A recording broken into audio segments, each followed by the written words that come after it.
ওই যে নির্বাচনগুলোতে আমরা একটা খরচের হিসাব নির্বাচন কমিশন থেকে সংগ্রহ করেছি। 2020-21 থেকে 2024 পর্যন্ত যে লোকাল গভর্নমেন্ট ইলেকশনগুলো হয়েছে তাতে খরচ হয়েছে 2300 কোটি টাকা। 2300 কোটি টাকা। এখন যদি আমাদের যেই ফর্মুলাতে নির্বাচন হলে এটা 6 থেকে 700 কোটি টাকার মধ্যে শেষ হবে। এবং এটা সরকারের খরচ, সরকারের খরচ, ব্যক্তির খরচও কমবে। কারণ হচ্ছে এক চেয়ারম্যান পদটাকে এমনভাবে আমরা আকর্ষণীয় করে ফেলেছি, এই চেয়ারম্যান পদের জন্যই কিন্তু সব ইলেকশন হয়। ইলেকশন হচ্ছে চেয়ারম্যান ইলেকশন, ইলেকশনটা হয় মেয়র ইলেকশন, বাকিরা কিন্তু হারিয়ে যায়, বাকিরা কিন্তু থাকে না। সেই জন্য এটাকে ওই সিস্টেম থেকে বের করতে গেলে ওই মেম্বারের উপর এমফাসিস দিতে হবে। কারণ আমাদের কাউন্সিল সিস্টেম কাজ করছে না। যেমন দেখা যায় আপনি ঢাকা সিটি কর্পোরেশন দুইটার হিস্ট্রি নেন, 2 মেয়র চালিয়েছেন তারা, কিন্তু তারা কিন্তু কাউন্সিল মিটিং ডাকতেন না, উইদাউট কাউন্সিল। তাহলে আমার ডেমোক্রেসি কোথায় গেল? আর ওই কাউন্সিলররাগুলো এত নিজেদেরকে এত অপাঙ্কেয় মনে করেন কাউন্সিলরের কোনো ভালো লোক কন্টেস্ট করে না, আর ওই লোকগুলোই কন্টেস্ট করে যারা এটা নিয়ে ব্যবসা করবে। আর আপনি যে বলছেন 10 কোটি টাকা 5 কোটি টাকা খরচ করে, এটা কিন্তু ওই পরিষদের 5 বছরের বাজেটও তা না, তারা যে পরিমাণ খরচ করে। এটা কেন করে?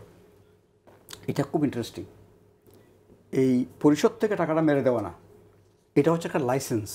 আপনি চেয়ারম্যান মেয়র হয়েছেন, কাউন্সিলর হয়েছেন, দিস ইজ এ লাইসেন্স, পরোক্ষ ব্যবসা। এই লাইসেন্সটা ব্যবহার করে কিন্তু তারা বহুত আকাম করতে পারে। এইটার থেকে বের করতে হবে, এই জায়গা থেকে বের করতে হবে। এবং নির্বাচনের খরচ কমানোর জন্য ওই নির্বাচনটাকে এইভাবে করাটাও কিন্তু একটা ডিফারেন্ট টাইপের একটা কালচার আনবে।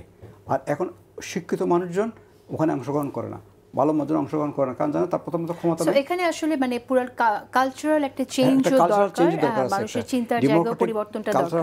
রাইট, আমরা ওইটা নিয়েও কথা বলবো, বিষয়ে কথা বলবো। কিন্তু আরেকটা জিনিস জানতে চাইছি, সেটা হচ্ছে যে আপনারা প্রস্তাব করেছেন যে অন্তর্বর্তীকালীন সরকার বা তত্ত্বাবধায়ক সরকারের অধীনেই নির্বাচনটা হওয়ার ব্যাপারে, এবং এই আমরা বলি না এরকম একটা তথ্য শুনেছিলাম যে আমি স্থানীয় সরকার নির্বাচন আমাদের অনেকে বলেছেন এটা, কারণ এটার প্র্যাকটিক্যাল প্রবলেম কিছুটা আছে।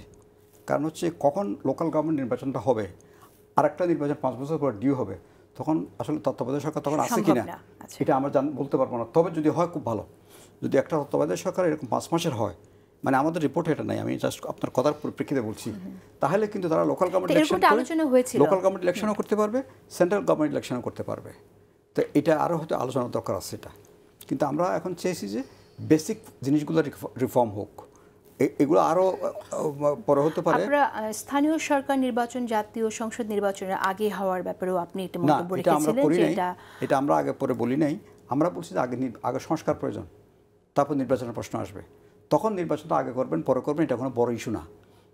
এটা কোনো বড় ইস্যু না। সংস্কারের ব্যাপারে ঐক্যমত হলে সংস্কারটা আগে হলে এবার নির্বাচন যখন খুশি তখন করেন, সেটা জাতীয় সংসদ নির্বাচন আগে হলো সেটা পরে হোক, এটা আমার কোনো যৌক্তিক সময় সরকার এবং রাজনৈতিক দলগুলোর সিদ্ধান্ত নিক, কিন্তু সংস্কারটা প্রয়োজন।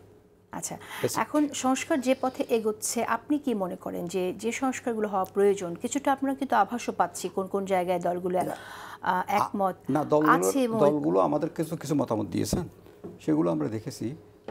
অনেক বড় বড় দল কিন্তু এইসব বিষয়ে খুব ক্লিয়ার না। মনে করেন বিএনপির 31 দফার মধ্যে লোকাল গভর্নমেন্ট আছে, কিন্তু কি করবেন পরিষ্কার করে এটা নাই। ওনারা এগুলো নিয়ে ডিসকাশন করেছেন বলে আমার মনে হয় না। এখন তারা ডিসকাশনে যেতে পারে তারা কী চান সেটা পরিষ্কার করে বলতে পারেন। এখন যেহেতু একটা ডকুমেন্ট আছে, ডকুমেন্টটা নিয়ে তারা লোকাল গভর্নমেন্টে কী করতে চায় বলুন। এবং অন্য বড় দলগুলোও যদি দেখি আমি, তাদেরও কিন্তু ক্লিয়ার কোনো ভাবনা নেই। এটা I am sorry to say, না আপনারাই সব ভাবনা করেছি অন্যরা কেউ ভাবে নাই, এটা আমি বলতে চাচ্ছি না। কিন্তু যেটা অলরেডি পাবলিক ডকুমেন্ট আছে, পাবলিক ডকুমেন্টে এরকম কিছু নাই। কিন্তু এটা সিরিয়াসলি লোকাল গভর্নমেন্ট সিস্টেম নিয়ে তাদের ভাবতে হবে। আমি সব বলতে যে আমাদেরটা করতে হবে এমন কোনো কথা নেই, এটা একটা স্টার্টিং পয়েন্ট। আপনি ভাবুন, এটা নিয়ে জনগণকে বলুন আপনারা কী করবেন। এই জিনিসটা কিন্তু আমাদের দেশে গড়ে উঠে নাই।